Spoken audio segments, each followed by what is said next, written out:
ভগৎ সিং জি Hindustan socialist Republican army কেন গঠন করেছিলেন? কারণ তার লক্ষ্য শুধু দেশের স্বাধীনতা ছিল না, তার লক্ষ্য ছিল এমন একটা দেশ যে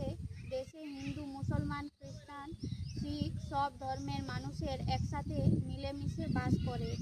জাতপাতের নামে দাঙ্গা না হয়, হিন্দু মুসলমান মন্দির মসজিদের নাম করে একে অপরের সাথে লড়াই না করে যে কোনো বিষয় যুক্তি দিয়ে বিচার করতে শেখা। ভগৎ সিং জি আরও বলেছিলেন, আমার বিশ্বাস আছে একদিন আমাদের দেশ স্বাধীন হবে, এই দেশে সব ধর্মের মানুষ একসাথে মিলেমিশে বাস করবে, এই রকম দেশ গড়ে তোলার জন্য ফাঁসির দড়ি পড়তে রাজি আছি।